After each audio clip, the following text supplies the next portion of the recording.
And I welcome you on behalf of the Unitive cluster. And we're here in the question of whether or not we're working deeply enough to solve today's problems and move beyond problem solving into creating the future that we want. We are being convened by the United Nations Unitive Cluster, which is a UN mechanism that falls under the UN NGO major group. And we've been in existence for about 2.5 years. The UN NGO Major Group Unitive Cluster is focused on unity, and it's grounded in advances in science, and those advances confirm the holistic integrity of all life on Earth. Our work involves providing interventions in the UN in the form of written and oral statements, convenings, and side events in accordance with the UN agenda. And we recognize that there's an emergent understanding of the unitive nature of all beings, and that understanding is coherent with all the major religious and spiritual teachings, and that understanding provides a fundamentally new ground, a new narrative, a new basis for factoring the reality of global interdependencies into the work of the UN. So the purpose of the cluster is to serve as a platform for collaborative, transformative convening and for intervening toward a more unified world. We created it to provide a unit of context for UN interventions and for looking at cross-cutting issues that reflect the integration, the intersectionality, the indivisibility, and the interlinkages of all SDGs. So the question today came from our first speaker, Ambassador King, and the question resonates, how are we working deeply enough? That question resonated so much with the cluster when I brought it back into our meeting that we decided to make it the focus of our work for at least the next quarter. And so Ambassador King, Kehkashan Basu, and Will Keepin, who I'll introduce more thoroughly in a moment, are going to set the stage to begin this inquiry that the Unitive Cluster wants to make on how might we work more deeply? How might we spark a deep enough spark for true transformation, not just changing or fixing things, but we're here in the spirit of recognizing that the deeper the roots, the higher the tree can grow. And so we're here to take a much deeper look at the traumatic changes and crises that are always running through the UN system, and to look at how do we deepen the roots of peace and well-being so that we can cultivate the future that we want. And we're really going to be looking through a lens of love. We also, in our cluster, in our request to form a cluster, we used that word love. And so we thought that the UN approving that might be even well enough to accomplish a lot of our mission. So as is our custom, we usually start in silence, and I'm going to ask you to settle into your seat, release anything from your hands, release into just an easy settling in, knowing you are with a circle of people who are aligned with the principles at the heart of the UN Charter, that we sit here together in our shared humanity, that we sit with the lens of love as we observe the field of thought and of the relationship and activities that are the UN today. Just take a moment of silence.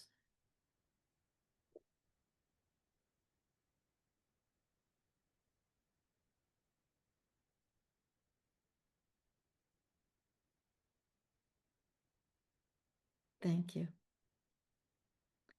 I am so pleased to introduce to you Her Excellency Inga Rhonda King.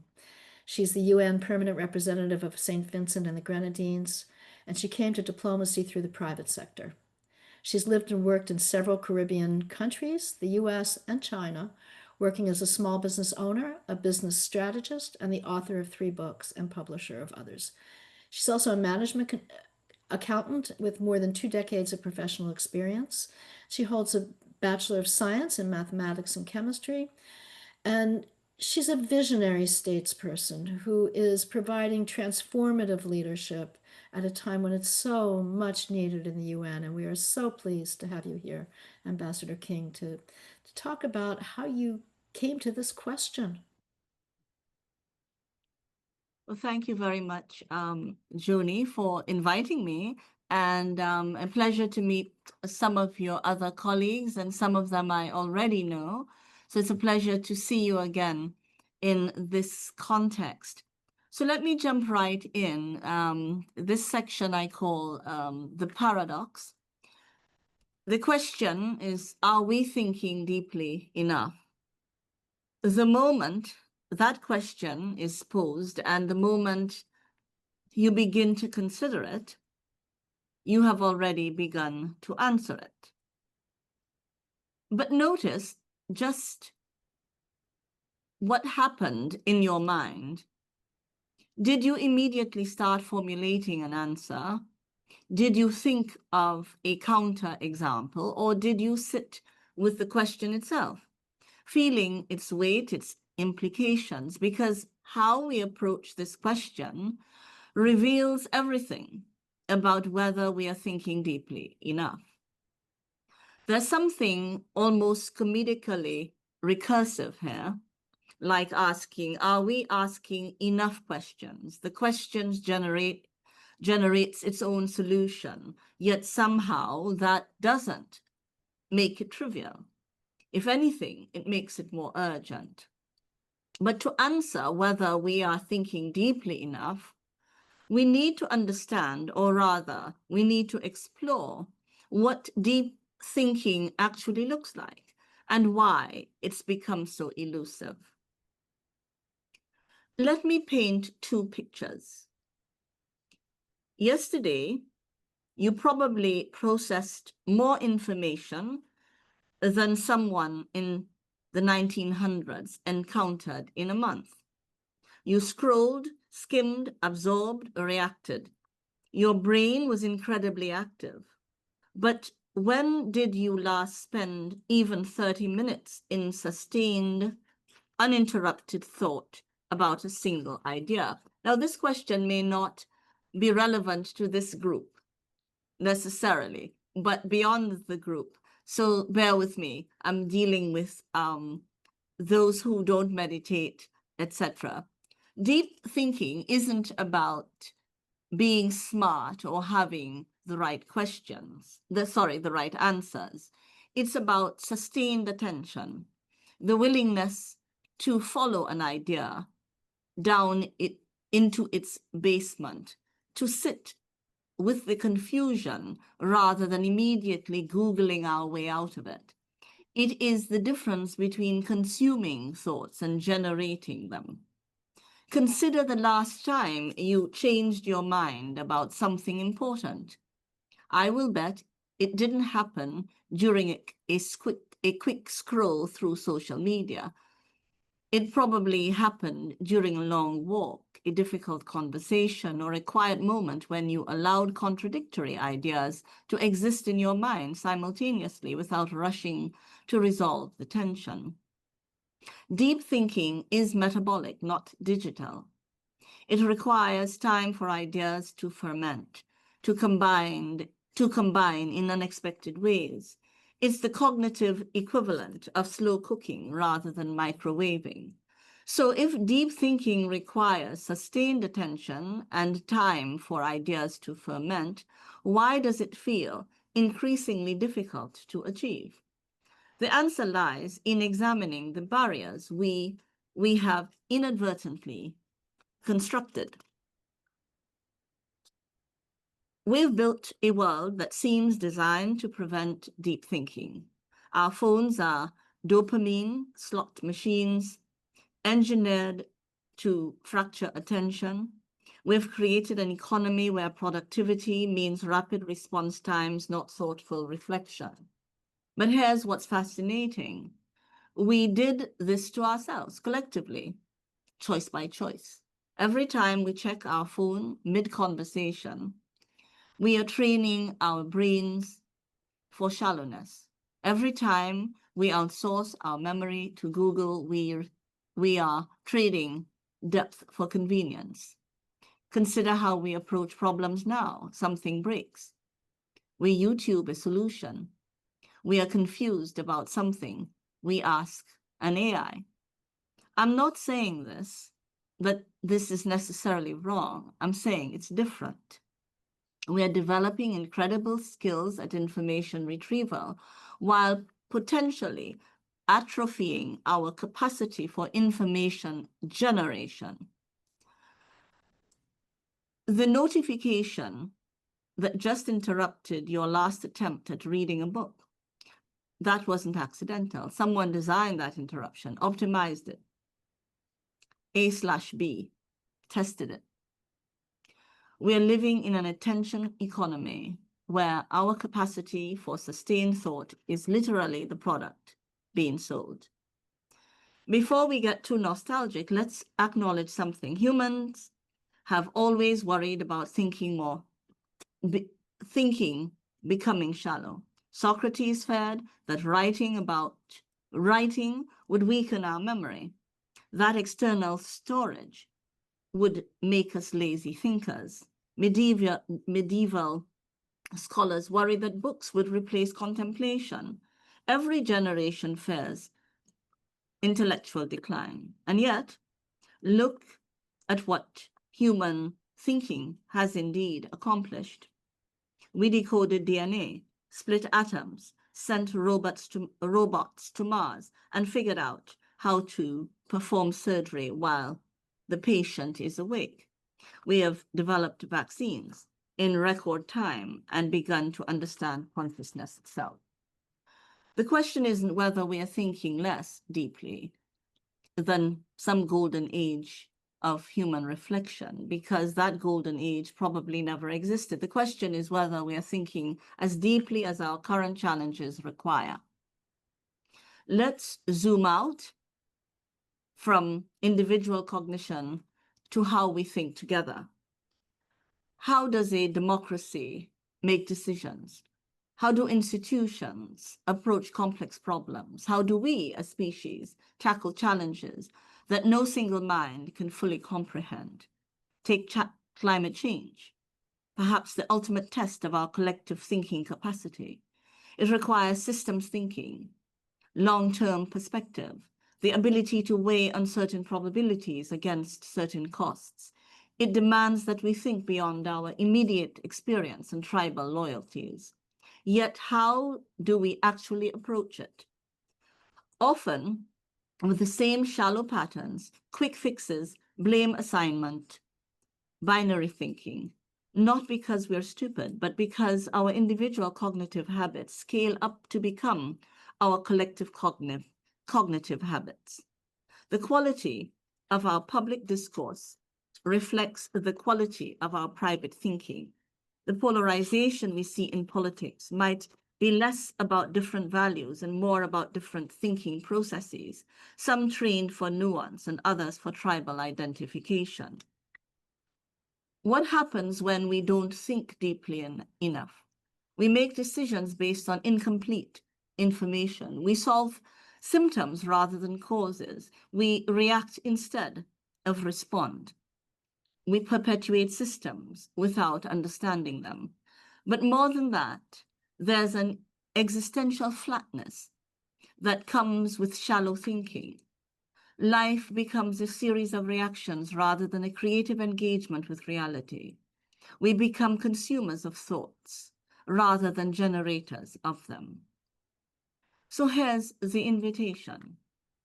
Every moment offers a choice between shallow and deep. The next time you're bored, instead of reaching for your phone, sit with the boredom. See what emerges. The next time you disagree with someone, instead of formulating your counter-argument, try to understand their underlying assumptions. The question isn't whether we are thinking deeply enough, as if there's some cosmic standard we need to meet. The question is whether we're thinking as deeply as this moment deserves, as deeply as this problem requires, as deeply as this life invites. Because here's the beautiful paradox we return to. The very act of asking whether we are thinking deeply enough is itself an act of thinking deeply enough. The question contains its own answer, not as information, but as invitation. But we do have a problem today. We are losing the art of thinking deeply. And I will spend the final minute or two to touch on how to think deeply. And I enter that space with a quote from Blaise Pascal. All of humanity's problems, he said, stem from man's inability to sit quietly in a room alone. Cal Newport, many of you might be familiar with his work, deep work, as defines deep work as the ability to focus without distraction on cognitively demanding tasks. He argues this skill is becoming increasingly rare, yet increasingly valuable in our economy. Most knowledge workers spend their time in shallow work, tasks that are logistical, often performed while distracted, and don't create much new value. Email, so we have touched on them, but let me list them again. Email, meetings, social media, and constant connectivity fragment our attention and prevent the sustained focus needed for meaningful intellectual work. Why deep work matters? It becomes a superpower in a distracted world. It's essential for learning complex skills quickly. It produces high quality output.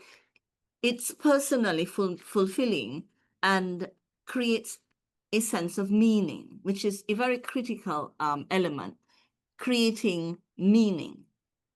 The 4 rules Newport proposes: 1, and I'm almost done, work deeply, create rituals and systems to support sustained focus, dedicated spaces, time blocks, clear objectives. 2, embrace boredom.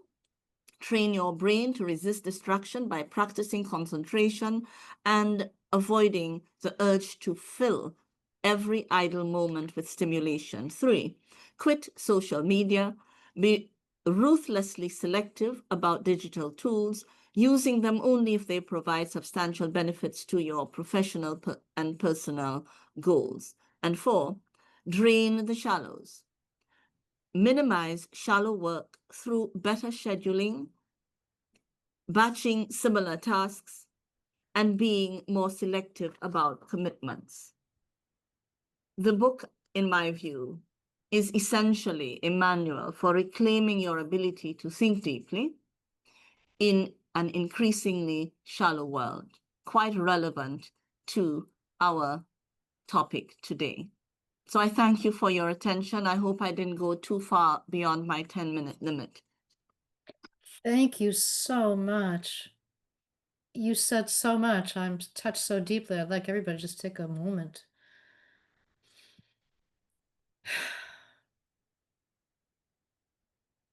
Thank you. Much, much to keep working with there. I have lots of applause on the screen. Lots of agreement. And our plan today is to have all 3 speakers speak first, and then for them to be in a roundtable. And you're welcome to put your thoughts in the chat. And so we'll be in roundtable with everyone. We'll be in discussion with everyone here. And so our next speaker is Kehkashan Basu. She is the founder president of Global Innovation Enterprise Green Hope Foundation, which works at the grassroots level in 28 countries, empowering over 500,000 young people and women, especially those from vulnerable communities. She has done so much. She's a global influencer, an educator, an environmentalist, a champion of women's and children's rights, a TEDx speaker. The list goes on and on. She won the International Children's Peace Prize and has been listed as the Forbes 30 under 30. And with that, Kehkashan, we so look forward to your thoughts today. Amazing. Thank you so much for having me. It's wonderful to connect with all of you in this virtual space. And as a grassroots actor, my work, like this is a question that I continuously have been asking myself for the last more than a decade now. It is a very relevant question because I feel like if we are trying to achieve any kind of progress towards achieving a sustainable world, it's something that we should be asking ourselves at all times, because we should never ever become complacent and be like, okay, we've done everything we can, it's all done. So it doesn't work that way. We need to, continuously work towards that better future. And so I, as a grassroots actor, wanted to share my perspective on the power of ground level actions in facilitating global transformation, because sometimes it can seem very overwhelming to think about this kind of existential question. But what I found really works is if we're taking these small everyday actions to address and work towards global transformation, this is our way of ensuring that we're kind of working in our own sphere of influence to create positive change. So, obviously, as a grassroots actor, work in so many different parts of the world. There are so many different challenges that exist, and therefore, there are so many different solutions as well, which is just wonderful. And so, as was mentioned earlier, we work in 28 countries with over 500,000 people, addressing literally every aspect of sustainability. And we learned that that is very much needed for that, global transformation, because you can't really work in silos if we are to achieve a truly sustainable future. So our first step, and we work with from our youngest minds to those who are already, adults, and we work to ensure that first people have the knowledge to take actions to think and act for a sustainable future. So through our education for peace and sustainable development academies, we work to ensure that this knowledge is ingrained in our youngest minds.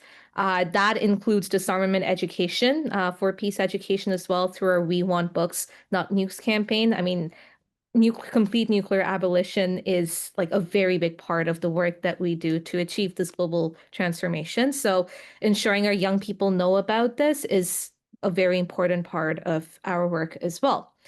Now, we also see that while we can impart education, if there is no infrastructure present, you can't really do anything. And so we built our Green Hope Foundation Solar Powered Academy of Hope for women and girls. So this is in rural Bangladesh that provides climate resilience education to girls in the mornings, functions as a sewing school for women in the evenings. We do sustainable fashion competitions, teaching classes. We had our first group of women graduate with diplomas in sewing so that they're now getting orders and they're able to have a stable source of income. And that in turn creates peace for the communities. We work to build solar computer labs for STEM and STEAM education, working with at-risk youth, particularly. So this is in Liberia, in the Sundarbans, the world's largest mangrove forest, as well as in rural Western India, to make sure that at-risk young people, especially girls, don't miss out on this very important education. We ensure digital connectivity for communities by distributing routers. We make sure that all children in the communities we work with have access to equitable education through our solar-powered mobile libraries, taking books to the doorstep of children who've been out of school for a year or more. We also work to create safe spaces for those in climate disaster zones, especially for women and girls, so they feel safe coming out of their homes in the evenings. So we've built solar streetlights in Bangladesh, in Liberia, most recently in Cambodia, and you can see like the before and after, like the transformation brought about by the solar streetlights. We work to preserve women and protect women and girls' health because in a lot of the communities we work in, the domain of cooking falls to them. And so to protect their respiratory health, we distribute and train them on using solar, electric, and eco cookers. We also work to ensure water security because that's a big part of the work we do with global transformation. So we've installed deep bore tube wells in Bangladesh. This year, we installed 10 tube wells in several rural communities in Cambodia, as well as did water filter distribution for the communities that were impacted severely by water insecurity. We also do a lot of rainwater harvesting as part of our climate adaptation programs and distributing reusable water storage containers so that children and girls, instead of walking miles to fetch water and missing out on education, they can actually store the water and use that time to, get access to education. We've built solar water farms in small island developing states like Kiribati to combat the increase in brackish water coming in and polluting groundwater. So this makes sure that indigenous communities have access to clean drinking water. So this was the first one that we did. This is our second water farm that we installed in Kiribati just a month ago. Similarly, in Cambodia, even though it's not a small island developing state, to address the problem of water insecurity there, we've built 2 solar water farms as well that addresses, like, each water farm gives water to like 10 villages. So we're able to ensure kind of large scale water security for the communities. We build sanitation stations in climate disaster zones to protect women and girls' health, provide sanitation training as well to make sure that people are aware about how they can keep themselves and their communities clean. We ensure basic human right of access to toilets in several communities that we work in. In fact, we have an installation going on right now in the Sundarbans as well. And we work with our youngest minds to ensure that they have the knowledge and skills to, for instance, take simple actions like growing their own food in their communities. So whether it's in the UAE or in Canada or in Oman, from 5 years old to 18 years old, we work with them to make sure that they're able to have food security in their communities. So, for instance, in Peru and the outskirts of Lima, we work with indigenous young people and women to reclaim the land previously used for cash crops and utilizing that to grow their own food. In Kiribati, because, as I mentioned, brackish water in the soil, so we grow food in pots to ensure food security for the indigenous communities. And here in Canada, where I'm from, we have our solar organic farm where we do solar irrigation as well as working with students as well as those from retirement homes to practice intergenerational farming and solidarity for the mental health and well-being and physical well-being of older persons as well as young people to really create these sustainable, peaceful communities. So as you can see, this is the produce from our farm that we then donate to food banks in the region. We also teach our young members to compost, utilize solar innovations like agrivoltaics to empower young farmers as well as women farmers. This is in Bangladesh and this is in India, to increase their crop yield by over 30% and make sure that we're able to achieve mass food security in areas that are most impacted by climate change. We also work on empowering tiger widows. So in the Sundarbans, women who've lost their husbands to tiger attacks, working with them on animal husbandry and using, distributing chickens, ducks, goats, fish, to teach them about ways that they can utilize that for earning a stable source of income, achieving food security as well, but also earning a stable source of income to send their children to school and to live good lives. And then we work on making sure that we keep our surroundings clean. So whether that's fjord cleanups in Norway or canal cleanups in the Netherlands, beaches, parks from the UAE to the US, ravine cleanups here in Canada, working particularly on cigarette stub collections as well as plastic fishing. So literally fishing the plastic out of our waterways and ensuring that our young people know where their waste lands up. So field trips to recycling plants and ensuring that including e-waste recycling. So this is in the Netherlands.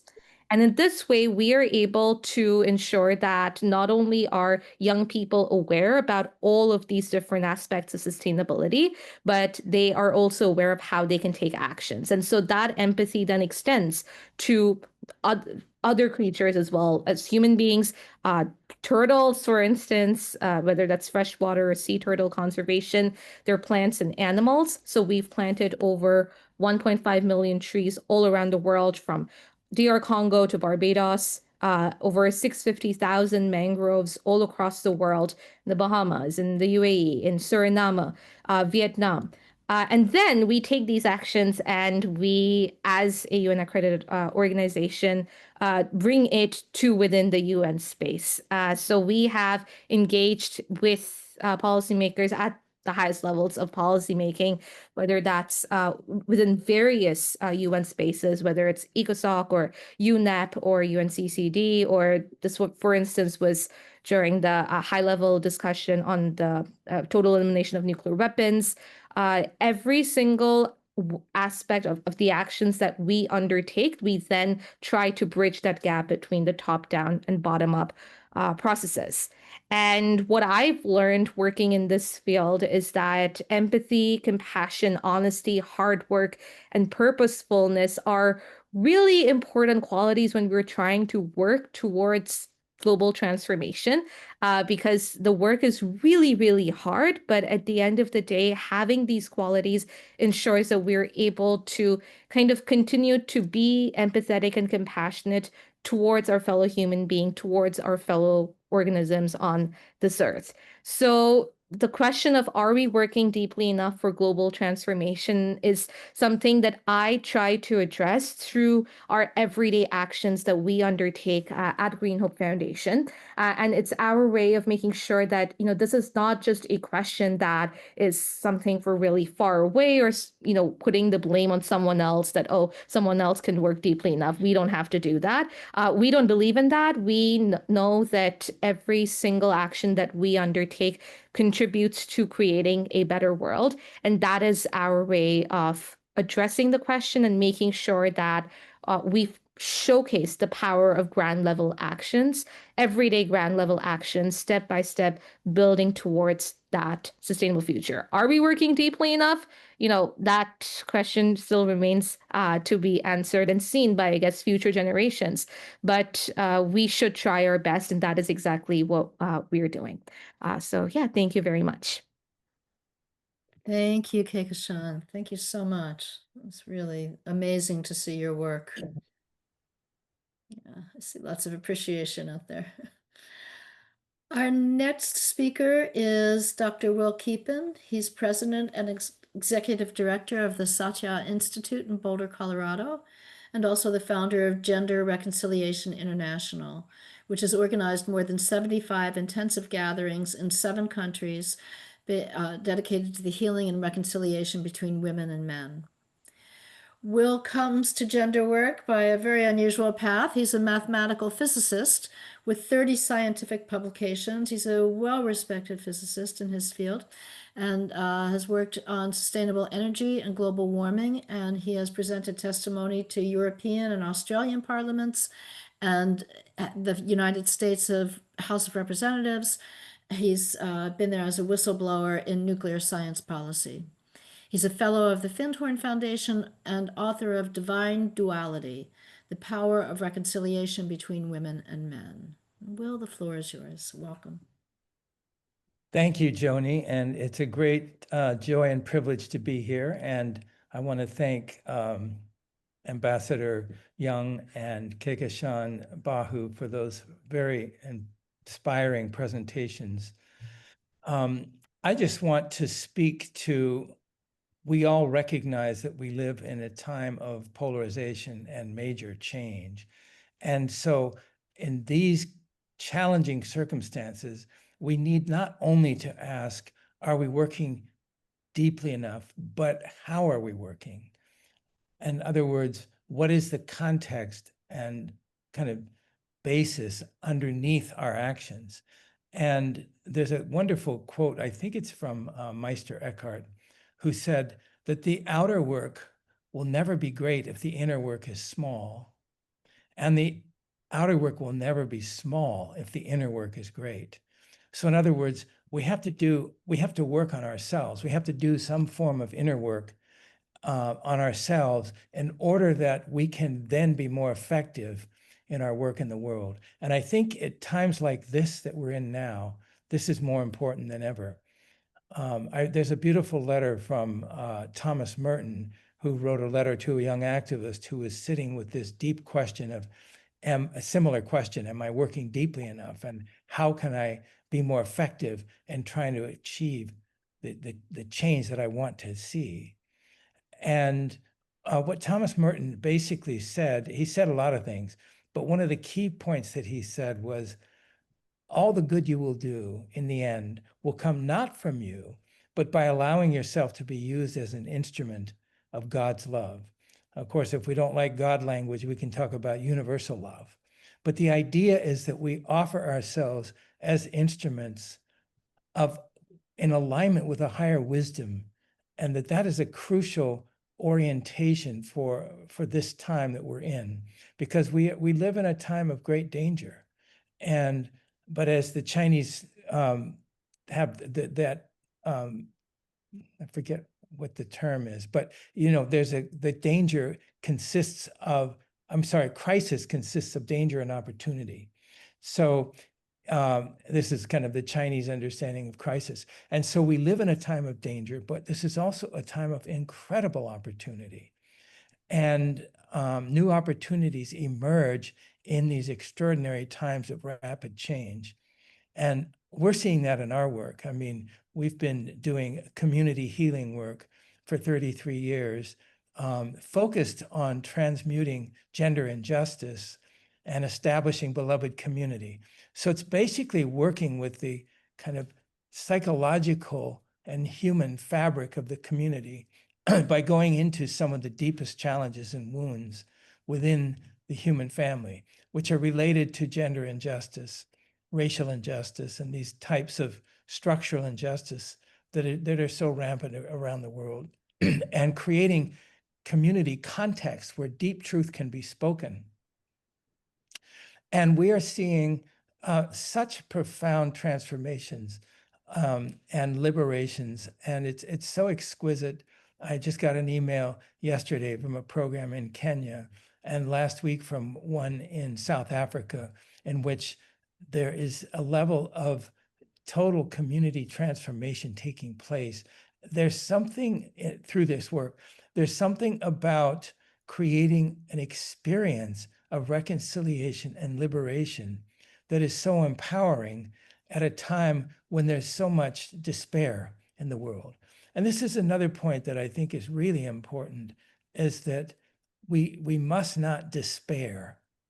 We must not allow ourselves to sink in despair, because love was mentioned early on. Joni said that, she was bringing love to the UN. It's really important. As Gandhi said, the entire kind of humanity basically operates by the force of love. And that what we call history is really the chronicle of the interruptions of the forces of love, truth, and wisdom. And this is really important for me as I watch so many major changes, and we do see unprecedented deconstruction of certain protections and certain structures that have been around for hundreds of years. So it's a very remarkable time right now. And I'm reminded of when Desmond Tutu was in his long-term struggle against apartheid, and probably 10 years before it all came to such a dramatic conclusion, he was challenged by a reporter, I believe it was a reporter, basically saying, this whole protest movement of yours is completely meaningless and superficial, because apartheid's been with us for decades. Nelson Mandela has been in prison for almost 20 years. Your little protests amount to nothing. And apartheid's not going to go away. It's so deeply established in the society from the highest levels of government. And Desmond Tutu just chuckled and said, well, he said, we live in a moral universe. Apartheid is immoral. Therefore, it cannot help but crumble to dust. It's only a question of when. And this is really important to keep in mind, is that tyranny always fails. As Gandhi said, tyrants always fall.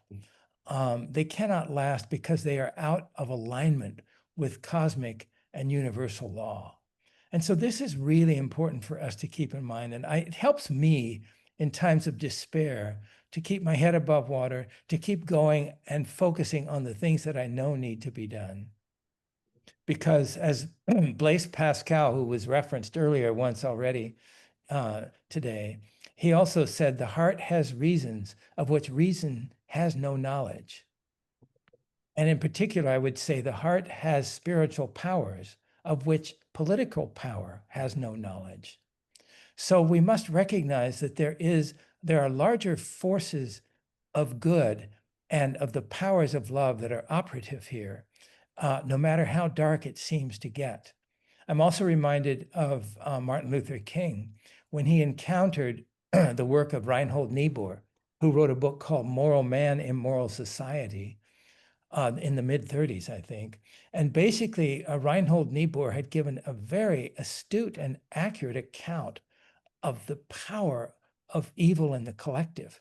And the purpose of that book, the title of that book was meant to say that human beings in collectives are capable of unspeakable evils that no one human being would approve of.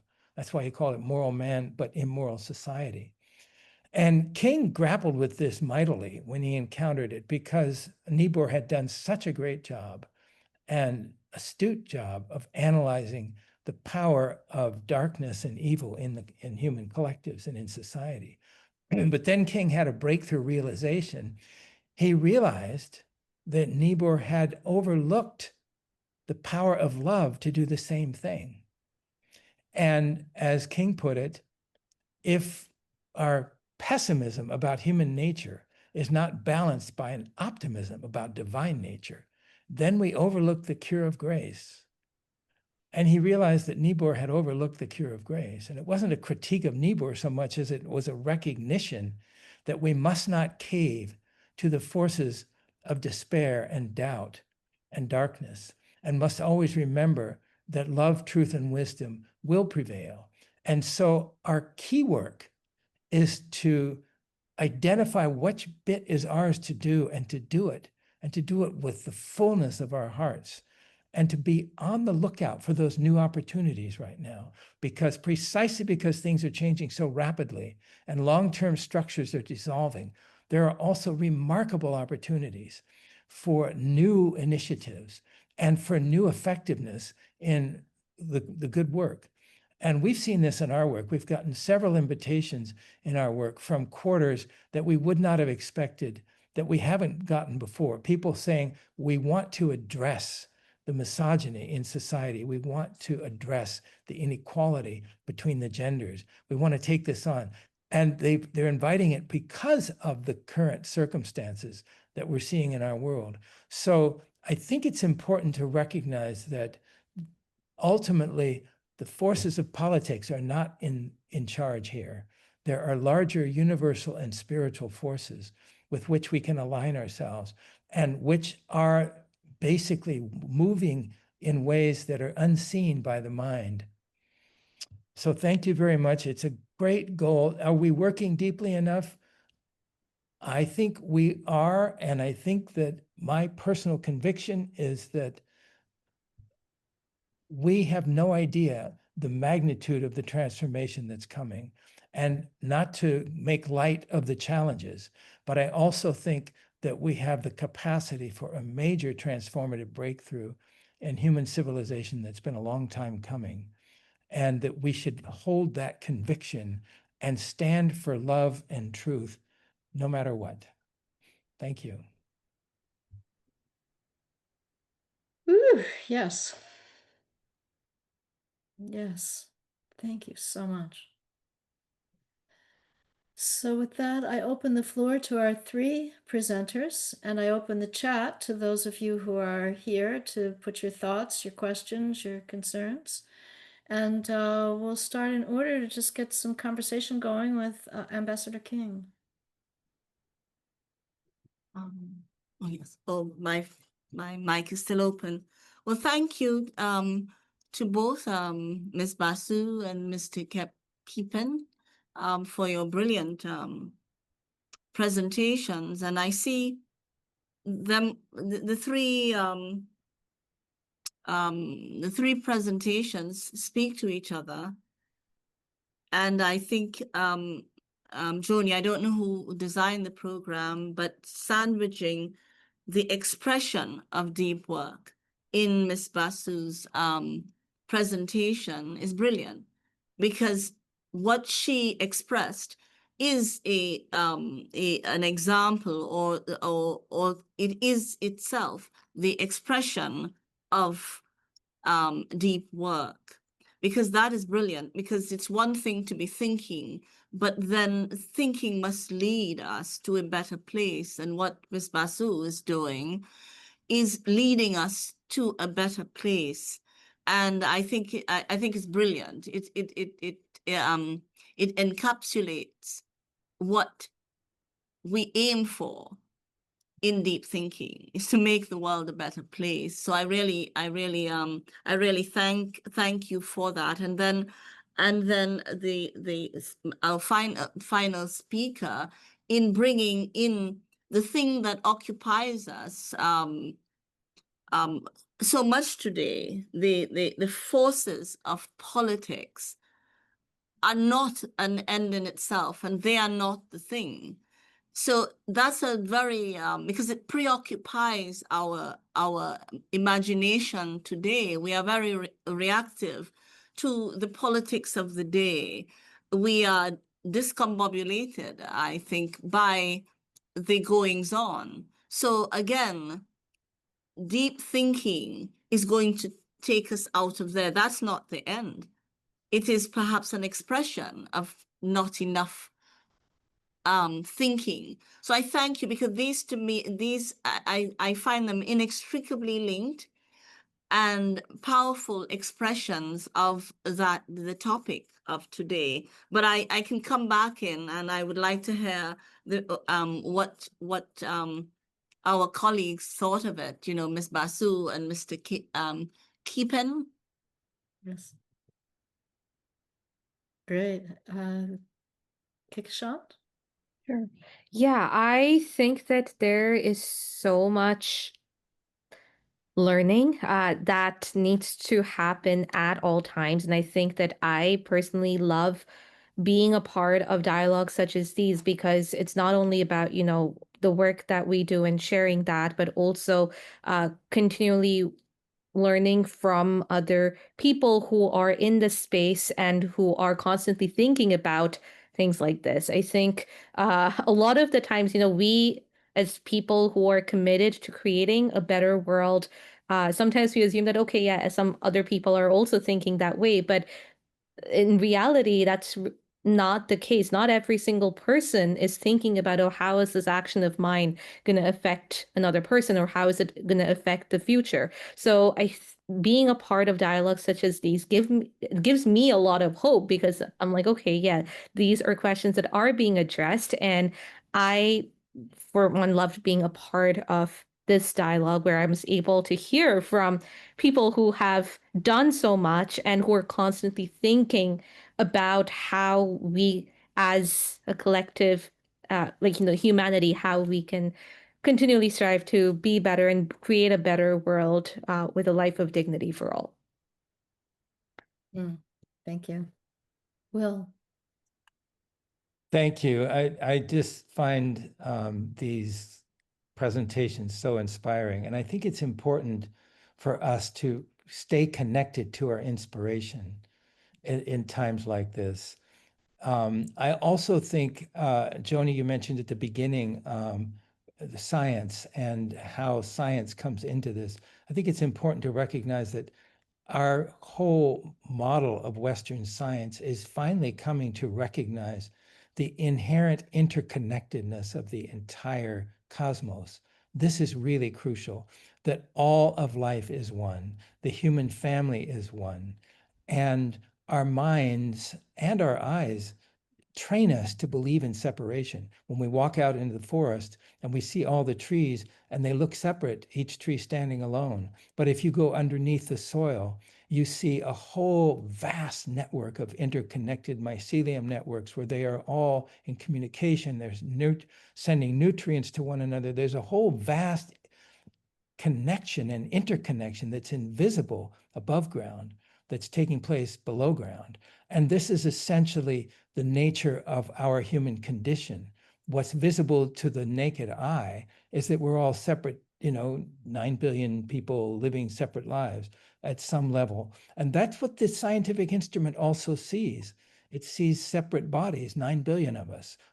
But the spiritual eye and the eye of spiritual vision And the spiritual reality is that we're all deeply interconnected. As the great philosopher Thomas Berry said, the universe is not a collection of objects, it's a communion of subjects. And so each of us is deeply interconnected with others. And quantum physics has now shown this. And even Einstein couldn't accept it. Einstein repudiated as what he called, spooky action at a distance. The idea that photons, many light years apart could be directly and immediately and instantaneously connected was just beyond his capacity to embrace. But that's what the data were showing. So I think it's very important that even our science and our philosophy is beginning to show this fundamental interconnection of every one of us with everyone else. And this is part of the gift of the internet and of our media technology today. And so the kind of work like that you're doing, Kehkashan, showing all these different projects, we're looking at our own condition. We're looking at humanity, solving humanity's problems in all these different dimensions. I find it so inspiring because I feel like the human family is slowly coming together as one. We see it in our work also. We particularly focus on gender injustice, and we work, that data you mentioned early on was a little outdated, Joni. I should update my bio. But anyway, we've been working for 33 years on every continent, and it is astounding to see how in every society, the symptoms are basically different, but the fundamental structural injustice is the same. And the oppression of women and girls and of people of heterosexual identity is universal. And yet, and yet this is transformable. We see the possibility of transforming this by creating communities of truth-telling, because nothing can withstand the powers of truth and love. And no falsehood can stand forever in the face of those forces. And so I place my faith and conviction there. And I find it a very inspiring time right now, even though it's also a very challenging time. Thank you. Ambassador, I'll give you the last word before we wind up. To me? Yeah, Kehkashan, if you have anything to add, please do. We're ready to wind up. I was wondering what our colleagues are they mic'd? I would love to hear what. I was hoping people would put things in the chat, and they're not there, and we're getting close on time. This was only meant to be an hour long, but we would love to hear in the chat. Yes, perhaps because it would be lovely to hear what they received from that and their own thoughts. Yeah. Thank you. Takeaways, please. Takeaways in the chat. What have you received?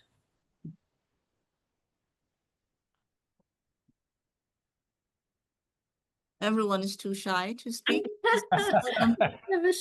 We saw hearts going up when we was listening to so I will jump in the meantime. Like reason has no knowledge. You said that was Reinhold Niebuhr, and he's a thinker that I have read and I'm so impressed by, by his thinking. I've been inspired by it. So just a few parting words, since we all have to run off now. And thanks, Joni, for doing this. And thanks also for keeping us on time, which is a critically important thing. But I would say that we live in uncertain times, or as one of my famous writers, the Algerian writer, I'm forgetting, Albert Camus said that we live in interesting times, and he said that decades ago, and I think that the times are becoming more interesting. But as we contemplate United Nations, this is what we all have in common, that we work in this particular space that is under threat. And let's set aside the idea that should we not have it, we would have had to create it. So what we need to be working toward is preserving it. And conversations like this Joni, led by you and the Unitive cluster, is exactly what we need. And we need to see how we can expand this. So the question that I want to put back to you and your colleagues is, how do you get more of the practitioners to join this conversation? In this formulation, are we thinking deeply enough? And I would recommend to everyone here, if you haven't heard of these two books, they are by Ian McGilchrist. Have you heard of that, Mr. Keepin? Have you heard of him? Yes, yes, I'm Mhm. familiar with his work. Yes. Yeah, and I recommend that because he's speaking about a whole of brain that we have concentrated. Western civilization have inspired us to one side of the brain, which is the left side of the brain, and Right. it's the the whole of brain thinking that needs to come, and very importantly, the right side of the brain that does the kind of deep thinking that we are talking about. They are inextricably linked. We don't want to privilege one side over the other because that will be reversing the problem. But what he is suggesting is that the deeper thinking, the bigger picture, so he calls it the master and his emissary, calling the right brain that does the holistic thinking, is sideline to the emissary that does the minute execution of tasks. But we need, so deep thinking brings us back to that holistic space. So I recommend his books, The Matter of Things. There are 3 huge books, but they're worth it. They will inform further discussions around this topic. So The Master and His Emissary is one, and the other 2 are The Matter of Things. They are tomes in and of themselves, but they are well worth the visit. So my last words is that we must keep having these conversations, and I want to express my gratitude to the youngest amongst us, Miss Basu. Keep up your good work, because you are our inspiration today, because this is what gives us the hope that even when things look dark, even as politics are running amok here today, you demonstrate to us today with the work that you do that hope is alive. Deep work is alive. We just need to spread it more widely. So thank you again, Joni, for doing this, and let's keep doing it. Yes, absolutely. I want to end. Sabita, I saw your hand up. Shall we bring it to an end, or did you want to say something? Okay. It's okay. What Ambassador said, it was beautiful roundup. So thank you. I agree. Thank you so much, everyone, for being here. Thank you for engaging in this conversation. The Unitive Cluster meets only UN NGOs, and people working at the UN are welcome. And if you are one of those people, we would love to have you join us. We meet on the second Friday of every month at 12:30, always in the same place. And you can put your name in the chat if you would like information about that, and your email, please. I want to thank so much Ambassador Rhonda King, Kehkashan Basu, Will Keepin. Thank you, Nora Sweeney, for providing our tech support. Thank you, all the cluster members who have been working with us all along, and particularly cluster leadership, which is Tezekiah Gabriel, John Clausen, Scott, and Sabita. Thank you so much. Bye-bye.